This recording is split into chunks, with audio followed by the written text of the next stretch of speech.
الحدیبیہ کی آیت نمبر 73 میں نے آپ کی خدمت میں پڑھی. ہمارا عنوان ہے فضائل ائمہ اطہار. آج سید سجاد پہ گفتگو کرنی ہے لیکن پہلے تھوڑی آیت پہ گفتگو کروں گا انشاءاللہ. آیت نمبر 73 میں ائمہ کی صفات بیان کر رہا ہے. ہر کوئی امام نہیں بن سکتا.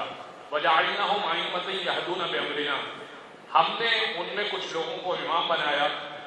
یہدون بِأَمْرِنَا, امام وہ ہوتا ہے جو ہمارے امر سے ہدایت کرتا ہے. وَأَوْحَيْنَا إِلَيْهِمْ فِعْلَ الْخَيْرَاتِ, امام وہ ہوتا ہے کہ جس کے اوپر ہم وحی کرتے ہیں کہ وہ فعل خیر کرے.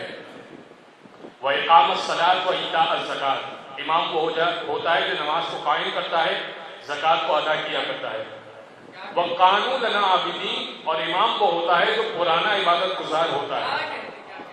یہ 5 خصوصیات امام کے اندر لازمی ہوں گی تو وہ امام ہوگا. آج پہلی خصوصیت پہ گفتگو ہوگی اور وہیں سے میں پھر سید سجاد کے اوپر گفتگو کروں گا. یہدون بِأَمْرِنَا, ہمارے امر سے ہدایت کرتا ہے. اس کا مطلب امام کے پاس سارا علم ہوگا. جو سوال کیا جائے گا امام جواب دینے کی صلاحیت رکھتا ہوگا.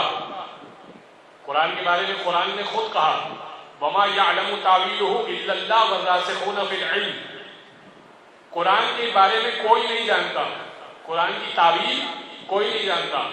وَمَا يَعْلَمُ تَعْوِيلُهُ إِلَّا اللَّهُ وَالرَّاسِخُونَ فِي الْعِلْمِ, سوائے اللہ جانتا ہے, اللہ جانتا ہے. وَالرَّاسِخُونَ فِي الْعِلْمِ, یا وہ جانتے ہیں جو علم کے اندر ڈوبے ہوئے ہیں. دیکھیے اب سنیے گا مثال کو.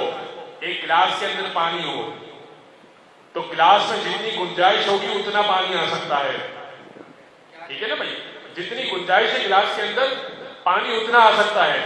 لیکن میں کہوں کہ گلاس اٹھا کے سمندر میں پھینک دیجیے, اب گلاس کا اور سمندر کا پانی کا تعلق لامتناہی ہے.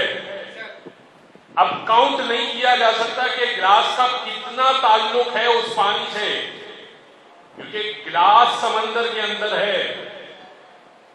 پروردگار کہہ رہے قرآن کو کوئی نہیں جانتا, یا اللہ جانتا ہے یا علم میں ڈوبے ہوئے جانتے ہیں.